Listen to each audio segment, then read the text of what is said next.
الحمد لله الحمد لله والصلاة والسلام على سيدنا محمد وعلى آله وأصحابه أجمعين. الحمد لله والصلاة والسلام على سيدنا محمد وعلى آله وأصحابه أجمعين. أما بعد فأعوذ بالله من الشيطان الرجيم. بسم الله الرحمن الرحيم. لا خير في كثير من نجواهم إلا من أمر بصدقة أو معروف أو إصلاح بين الناس ومن يفعل ذلك ابتغاء مرضات الله فسوف نؤتيه أجرا عظيما. صدق الله العظيم. اللهم صل على سيدنا محمد النبي الأمي وعلى آله وأصحابه وسلم. اللهم صل على سيدنا محمد النبي الأمي وعلى آله وأصحابه وسلم. أمر بصدقة أو معروف أو إصلاح بين الناس. اللہ کے کلام میں یہ تین بنیادی چیزوں کا تذکرہ ہے جس سے معاشرہ باہمی الفت اور محبت اور اتفاق کے ساتھ زندگی گزار سکتا. گھر ہو، معاشرہ ہو، سوسائٹی ہو، فرد کی زندگی جب ان خوبیوں پر مشتمل ہوگی تو وہ مجموعہ، وہ اجتماعیت برقرار رہے گی، محبتوں سے آراستہ رہے گی. اور وہ خوبیاں ہیں صدقہ. شریعت میں صدقہ کی سینکڑوں قسمیں. مسکرا کے مل لینا، میٹھی زبان رکھ لینا، مسکراتے چہرے کے ساتھ استقبال کر لینا، بوجھ رکھنے والے کا ہاتھ بٹھانا، راستہ بتا دینا. صدقہ ان ساری قسموں پر مشتمل ہے. تو صدقہ کا معنی ہے عملی خیر خواہی، ایثار کا سچا جذبہ، عملی خیر خواہی. اس سے محبتوں کے دروازے کھلتے ہیں، اس سے محبتوں کے دروازے کھلتے ہیں اور باہمی الفت اور محبت کے جذبات پروان چڑھتے ہیں. عملی خیر خواہی. کوئی گھر خیر خواہی سے خالی ہو جائے اس گھر سے محبتیں روٹ جاتی. تو کسی معاشرے کی زندگی ان تین خوبیوں سے ہے. معاشرہ اجتماعیت کا نام ہے، مل جل کے رہنے کا نام ہے. چاہے اس کی چھوٹی سی اکائی گھر ہو، کارخانہ ہو، گلی محلہ ہو، قوم ہو، وہ اس کی زندگی ان چیزوں سے ہے کہ وہاں خیر خواہی موجود ہو. صدقہ، خیر خواہی موجود ہو، ہر ایک دوسرے کا خیر خواہ ہو، بھلائی چاہتا ہو. اور سبحان اللہ، مسلمانوں کا تو دین نام ہی خیر خواہی کا، دوسروں کا بھلا چاہنا. صدقہ، بھلائی چاہنا، مالی مدد نہیں ہے. محبت سے مل لینا، میٹھے بول لینا، اس کو تسلی دے دینا، اس کی جذبات کی رعایت رکھنا، گم شدہ کی انگلی پڑھ کے راستے پہ ڈال دینا. خیر خواہی. امر بصدقہ او معروف. دوسری چیز معروف، معقول بات،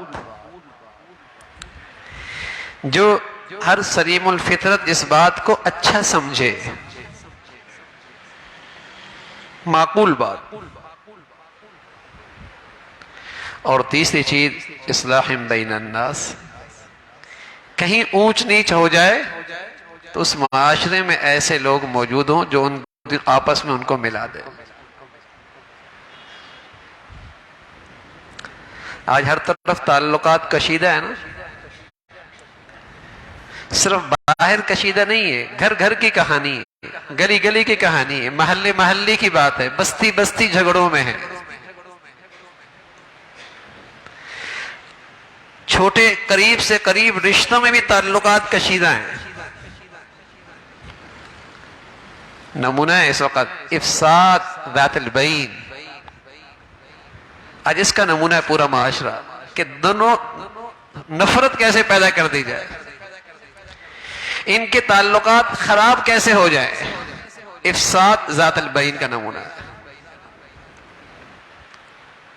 اصلاح بین الناس،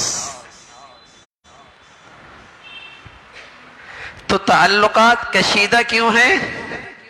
آج خیر خواہی کا جذبہ نہیں، آج اچھی بات، اچھا کلام، اچھی گفتگو، صحیح بات، نیک بات کا تذکرے ختم ہو گئے۔ تعلقات خراب کرنے والے بہت، تعلقات استوار کرنے والے کوئی ایک، توڑنے والے بہت، جوڑنے والے تھوڑے۔ تو ایک صحت مند زندگی وہ ہے جس میں یہ خوبیاں ہیں، ایک صحت مند گھرانہ اسی سے اچھی زندگی گزار سکتا ہے، ایک معاشرہ اس کی زندگی انہی خوبیوں پر کھڑی ہو سکتی ہے کہ وہاں خود غرضی نہ ہو، مطلب پرستی نہ ہو، مفاد پرستی نہ ہو، نفس پرستی نہ ہو، اس سے تعلقات کشیدہ ہو جاتی۔ وہاں خیرخواہی ہو، وہاں ایثار ہو، یہ جذبات اگر ہے معاشرے میں، معاشرہ زندہ ہے، زندگی ہے وہاں۔ اگر کسی معاشرے سے یہ خوبیاں رخصت ہو جائیں تو اس معاشرے میں دم گھٹنے لگتا ہے، اجتماعی زندگی کی رونق ختم ہو جاتی ہے، چاہے وہ گھر ہے، چاہے وہ کہیں آدمی اجتماعی ماحول میں کہیں کام کر رہا ہے، وہاں دم گھٹتا ہے، وہاں زندگی کا لطف اور مزہ، اجتماعیت کی رونق چلی جاتی ہے، خیر خواہ کوئی کسی کا نہیں رہا، ہر شخص خود غرض، اور ہر شخص اندر سے دوسرے کے لیے بدخواہ، تو تعلقات کشیدہ ہوں گے، تعلقات میں ٹوٹ پھوٹ ہوگی۔ تو ایک صحت مند زندگی کے لیے اور ایک صحت مند گھرانے کے لیے اور ایک صحت مند معاشرے کے لیے اور ایک زندگی سے بھرپور معاشرے کے لیے یہ خوبیاں ضروری ہیں، وہاں خیرخواہی کے جذبات، وہاں ہمیشہ اچھی بات کی جائے، اچھی بات کی جائے، معروف، اور وہاں کہیں اونچ نیچ ہو جائے تو کچھ ایسے افراد بھی تو ہوں جو جلدی سے دلوں کو ایک دوسرے کے ساتھ ملا دے۔ اصلاح بین الناس۔ اور سبحان اللہ، قرآن مجید نے بتایا کہ چوتھی چیز بھی ہے، وَمَن يَفْعَلْ ذَلِكَ ابْتِغَاءَ مَرْضَاتِ اللَّهِ فَسَوْفَ نُؤْتِيهِ أَجْرًا عَظِيمًا، جو شخص بھی ایسا کرے گا اور اس کا یہ کرنا شہرت کے لیے نہیں ہوگا، سیاسی مفاد کے لیے نہیں ہوگا، نام و نمود کے لیے نہیں ہوگا، کوئی اور غرض پیشی نظر نہیں ہوگی، اللہ کو راضی کرنے کے لیے، اللہ کو راضی کرنے کے لیے۔ فَسَوْفَ نُؤْتِيهِ أَجْرًا عَظِيمًا، فرمایا اس کو بڑا عظیم شان اجر ملنے والا ہے، اس کا بڑا انعام ہے۔ اگر یہ اللہ کی خاطر ایسا کرے، اس لیے کہ مسلمان معاشرے میں محبتوں کو فروغ دینا بہت بڑی دینداری ہے، ایمان کے لیے ایمان کے بعد جو اللہ کا سب سے بڑا انعام ہے، اہل ایمان کے لیے ایمان کے بعد جو سب سے بڑا انعام ہے وہ کیا چیز ہے؟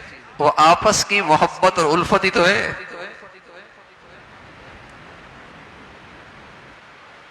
اذ کنتم اعداء فألف بین قلوبکم فاصبحتم بنعمتی اخوانا۔ ایمان کے بعد اللہ کی طرف سے سب سے بڑی عطا، سب سے بڑی نعمت ایک مسلمان معاشرے کے لیے باہمی الفت اور محبت ہے، اور اللہ نے اس انعام کو جتلایا، بتلایا۔ فاصبحتم بنعمتی اخوانا کنتم اعداء، تمہارے تو تعلقات بڑے کشیدہ تھے، تم تو ایک دوسرے کی جان عزت کے دشمن تھے۔ ایمان دے دیا، اور ایمان کے بعد تمہیں دولت دی الفت اور محبت کی۔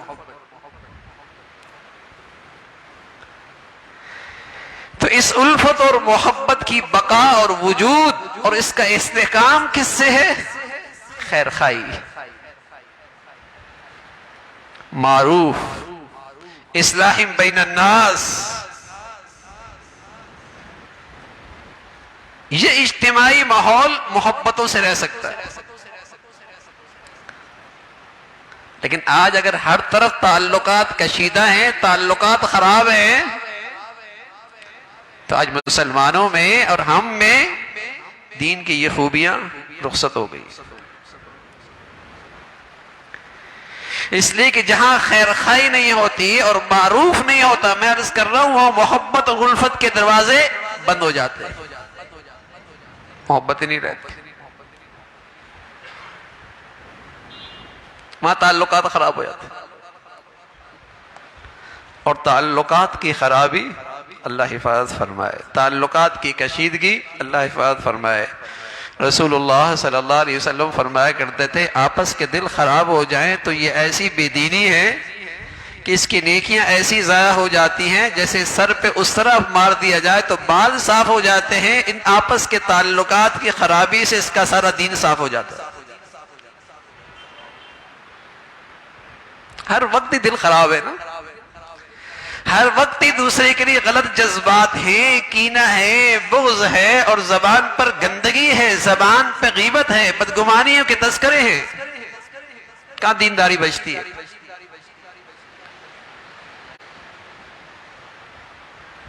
تو ایسے معاشرے میں جہاں تعلقات کشیدہ ہوں، اجتماعی زندگی کا مزہ نہیں رہتا، زندگی بوجھ بن جاتی۔ تو صحت مند مسلمان کی زندگی، ایک صحت مند مسلمان کا گھرانہ، ایک صحت مند مسلمانوں کا معاشرہ، وہ ان خوبیوں پہ کھڑا ہوتا ہے کہ خیر خائی کے جذبات ہوں، اور وہ اللہ کے لیے ہمیشہ معقول بات کی جائے، ہمیشہ نیکی کی بات کی جائے۔ دل دکھانا آسان ہے، لیکن دل جیت لینا اور دل کو خوش کرنا نیکی تو یہ ہے نا۔ سبحان اللہ، جو اللہ کی خاطر کسی مسلمان کا دل خوش کرتا ہے، اللہ کل قیامت میں اس کا دل خوش کر دیں گے، اللہ کے لیے۔ اللہ کے لیے کوئی ایسا کرے،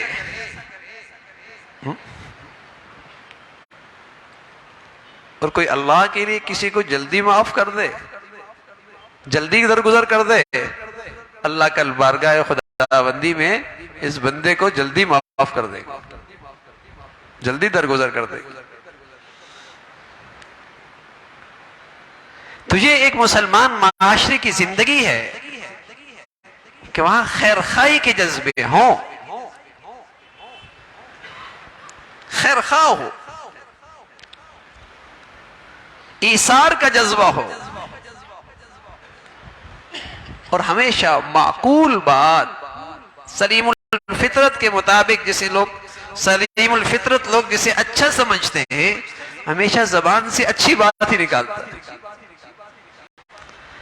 ہمیشہ زبان سے اچھی بات ہی نکالتا ہے، کسی کا دل جیتتا ہے، کسی کے چہرے پہ مسکراہٹ لے کے آتا ہے، کسی کو حوصلہ بڑھاتا ہے، کسی کو تسلی ملتی ہے، کسی کی رہنمائی ملتی ہے، ایسی زبان سے بات نکالتا ہے۔ سبحان اللہ۔ اور بعض طبیعتیں ہوتی ہیں، اللہ حفاظت فرمائے، زبان کھولتا ہے ڈر لگتا ہے کوئی ڈنگ لگ جائے گا، کہ اندر زخم جگے گا، کوئی تیر چبھ جائے گا۔ طنز ہے، تنقید ہے، تانا ہے، اور دنیا میں آج اس کو فن سمجھتے، بڑا ہوشیار ہے۔ ترکی بترکی جواب دینا کمال نہیں بھائی،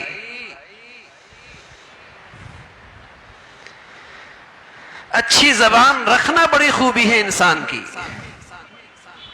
اچھی زبان رکھنا، میٹھی زبان رکھنا، یہ بڑی خوبی ہے۔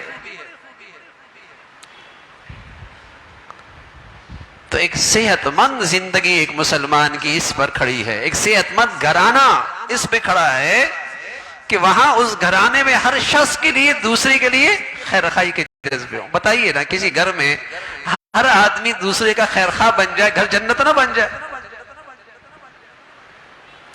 کسی گھر میں ہر شخص دوسرے کے لیے ایثار کرنے والا ہو، ایثار، دوسرے کی بھلائی چاہ لینا، گھر کا زندگی کا لطف پڑ جائے۔ لیکن نفسہ نفسی ہے بھائی، خود غرضی ہے، خود غرضی، جس نے زندگی اجیرن بنا دی۔ خود غرضی، مطلب پرستی، نفس پرستی، اسلام میں اس کی کوئی گنجائش نہیں ہے۔ یہ تو بالکل مسلمانوں سے ایک متضاد زندگی کا نام ہے، اسلام سے ایک متضاد زندگی ہے، خود غرض آدمی۔ مسلمان تو اللہ کی مان کے چلتا ہے اور اپنے اندر یہ اللہ کے بندوں کے لیے یہ جذبات رکھتا ہے،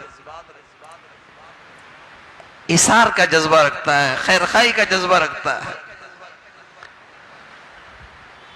ہمیشہ بھلی بات کرتا ہے، بھلی بات۔ رسول اللہ صلی اللہ علیہ وسلم فرمایا کرتے تھے، ایک آدمی ایک بات کہہ گیا اور اس سے اندازہ بھی نہیں ہوا کیا بات کہی ہے، سبحان اللہ، جنت میں پہنچ گیا، جنت میں پہنچ گیا۔ اور ایک آدمی نے ایسی کڑوی بات کی، اسے اندازہ بھی نہیں ہوا، جہنم میں پہنچ گیا۔ ایک شخص حضور علیہ السلام کی خدمت میں آئے، کہنے لگے یا رسول اللہ اذنی واوجز، اذنی واوجز، مختصر سی نصیحت کریں۔ آپ علیہ السلام نے نصیحت فرمائی، اذا قمت فی صلاتک فصلی صلاة مودع ولا تکلم بکلام تعذر منه غدا واجمع الیاس مما فی ایدی الناس۔ تین نصیحتیں فرمائی۔ ایک نصیحت تو یہ فرمائی کہ نماز یوں پڑھ جیسے زندگی کی آخری نماز ہو، پھر فرصت نہ ملے۔ اللہ ہمیں نصیب فرما دے، اللہ ہمیں نصیب فرما دے ایسی بڑھیا نماز جس کو پتا ہو پتہ نہیں اثر ملے گی نہیں ملے گی۔ فرمایا ایسی نماز پڑھا کر، اور سچ ہے کتنے ایسے ہیں ایک پڑھتے ہیں دوسری نہیں ملتی، کتنے ایسے ہیں جنہیں ایک پڑھتے ہیں دوسری نہیں ملتی، فرمایا ایسی نماز پڑھا کر۔ دوسری بات فرمائی، جو مخلوق کے پاس ہے نا اس پہ حرص و ہوس کی نظر نہ ڈال، رسوا ہو جائے گا، ان کی نظروں سے گر جائے گا، رسوا ہو جائے گا۔ جو لوگوں کے پاس ہے اس پہ حرص و ہوس کی نظر نہ ڈال، جس کے پاس سب کچھ ہے نا اس سے امید رکھ، جس کے خزانوں میں کمی کوئی نہیں، جس کے خزانوں میں کمی کوئی نہیں، کمی آنی بھی کوئی نہیں، اس پہ نظر رکھ۔ لیکن تیسری بات جو میں عرض کر رہا تھا، فرمایا وَلَا تُكَلِّمْ بِكَلَامٍ تَعْذَرُ مِنْهُ غَدًا، زبان پہلے سوچ لے پھر بولنا، محتاط ہو جانا، کہیں ایسا نہ کوئی بات زبان سے کہہ دی زندگی بھر کی شرمندگی بن گئی۔ دنیا میں شرمندگی اللہ کے ہاں پکڑ، اب پچھتاتا ہے لیکن وقت نکل چکا، کمان سے تین نکل چکا ہے، اب روتا ہے پیٹتا ہے لیکن تیر سے کمان نکل چکا۔